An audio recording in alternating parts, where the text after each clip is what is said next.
In this episode, we prepare to leave Hidden Marina, where our wind dragon has been docked for the past year.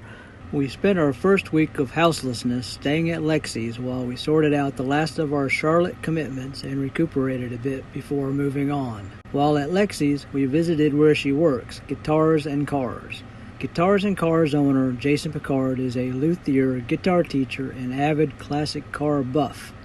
His inability to choose one path has created a unique place that combines both of his passions. Here on the guitar side, you can have your musical instrument repaired, take music lessons, learn to build your own musical instrument, and purchase a new or used instrument. On the car side, you can have your classic car restored, resto-modded, or turned into something else like a desk. You can even rent space to do your own car work, a very unique place in Kannapolis, North Carolina.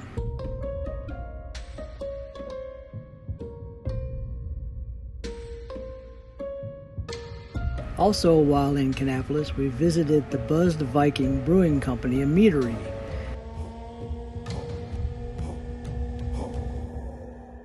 There was a nice selection of beer, mead, and food to choose from. Jodi settled on the 9-day trip IPA, and I chose the Ravenclaw Stout.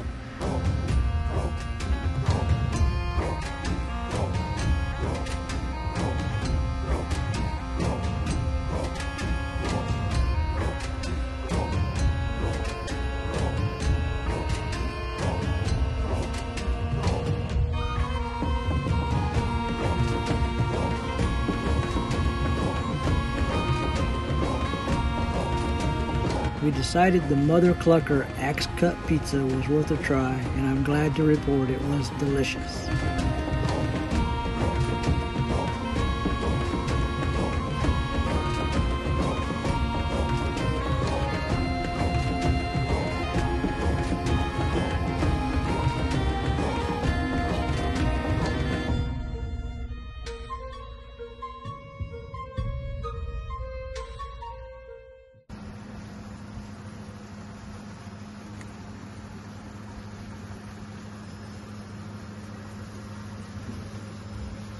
Donna's spot is still open.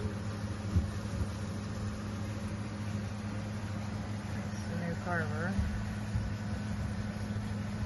Now that we'll be living on the boat full time, Hidden Marina will not allow us to dock there past the end of the month. So, we will be working on a few projects that will be easier to complete where we are before leaving.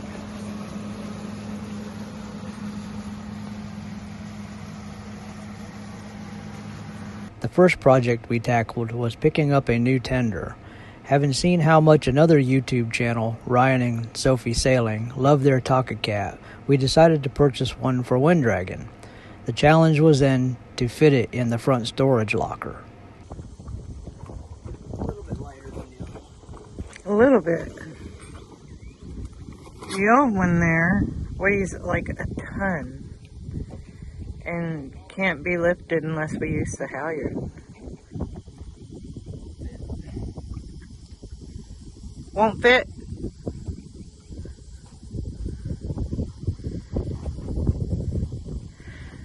Well, it'll go somewhere else then. How to make room for your tender. I like that. Do you think a smaller one would have made a difference? No. No. No. I like the one we got. We'll make do. Did I hear buy a bigger boat? Boy. This is Harry Potter boat. I'll let that sink in.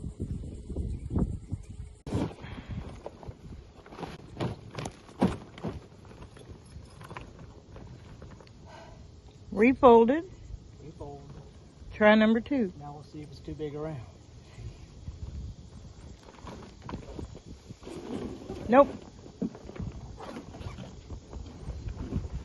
It fits. There we go. Let's fold it in fours. And that's how you get your Takacat 340 onto your catamaran. Without buying a bigger boat. Harry Potter boat. Harry Potter boat.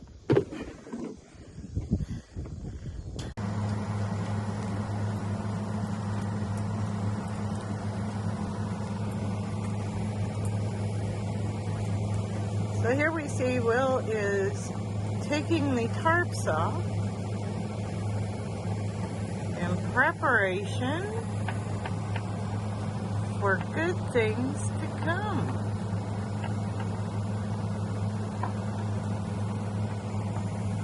Oh boy.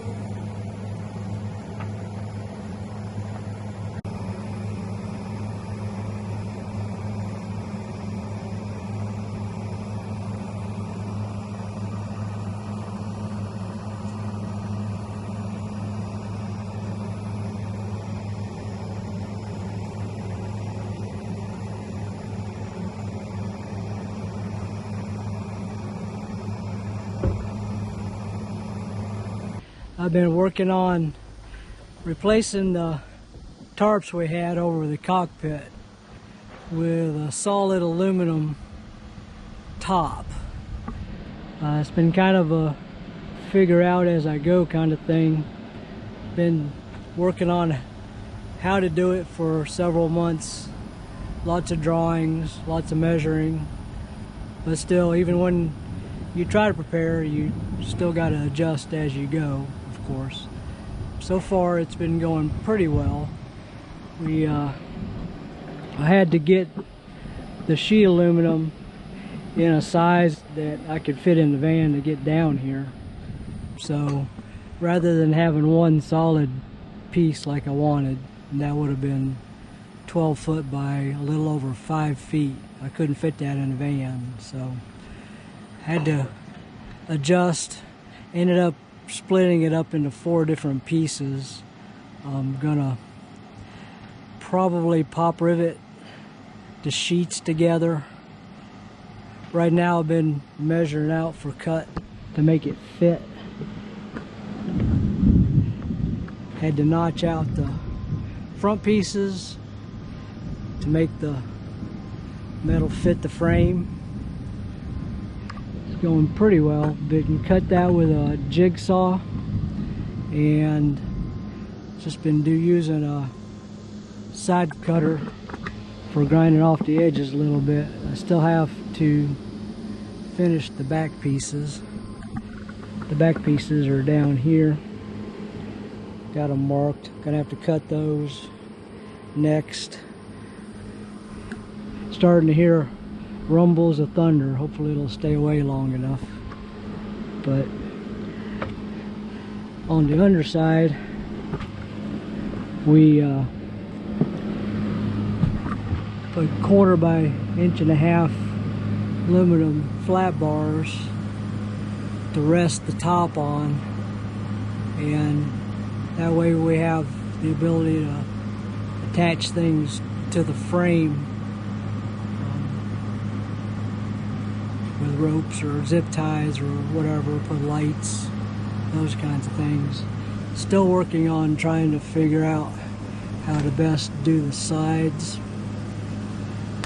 I could only get 10-foot pieces flat bar in the van, so trying to figure out how to cut this last piece down here most optimally to finish out the rest of the edging. So that's pretty much been it today. It's not been quite as hot as it has been, but it's still pretty hot out here. So let's see, we'll get some video of it a little bit further on in the project. Well, there's the top, which was up here and was about ready to be put on until this rocked up.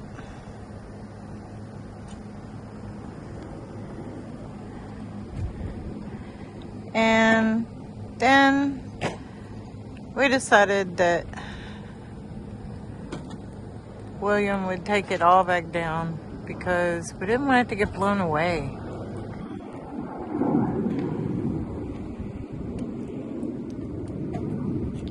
Now we're gonna secure those.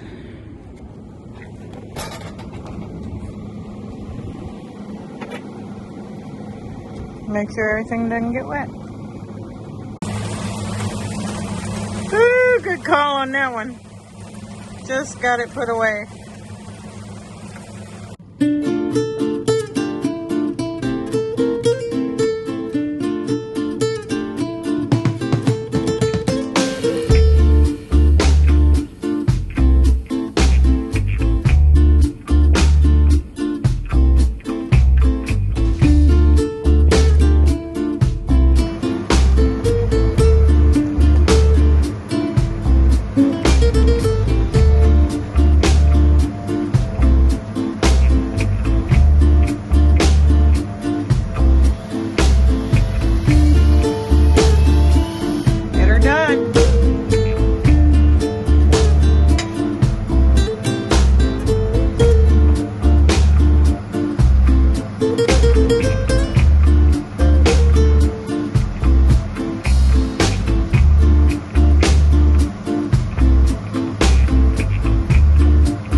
So what I've decided to work out with the solar panel arrangement is the center panel is bolted in and will be the last one put in when I'm done.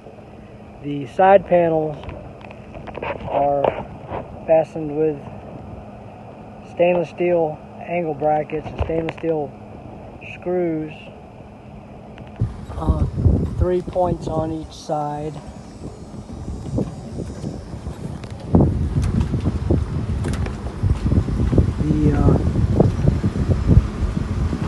Got the 3 side ones on now.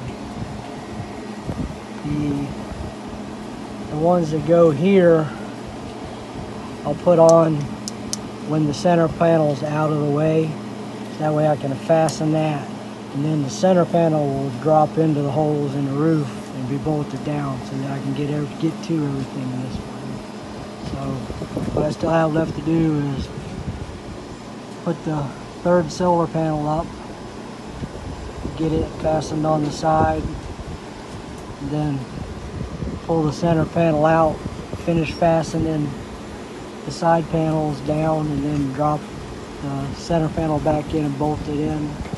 And that'll be it as far as mounting the solar panels. I think it's probably going to be my best bet. I'll see how it goes. Okay, here's the 3rd panel placed in its spot. Right now I'm working on locating the brackets. One handy little trick I figured out was to use blue tape, painter's tape, on the bracket and locate it where I wanted it to, and fasten the bracket down with the tape, so when I move the solar panel out of the way to drill the holes, the brackets stay in place. That's this step.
Probably a little too windy for this, but we'll see.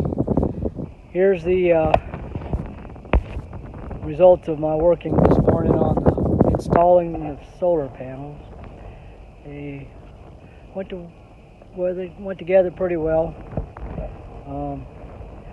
Next step for the solar part will be wiring them and getting the wires down to the Victron components to start pulling power from the sun into some batteries. The 3 on the back I'm hoping to replace. Thought about replacing it with the same ones as the cabin top here, but I think they'll be a little bit too long. I'll probably end up putting 4 100 watt power panels down there. That would give us a total of 1,000 watts of solar, so we'll see how it goes. So the top turned out pretty good. Got some scratches that I need to touch up, but other than that, I think it turned out pretty good. We'll see. That's it for this episode. please remember to click the like button, and if you have not subscribed yet, don't be scared. Click that subscribe button and notification bell so you don't miss the next episode. Thanks for watching.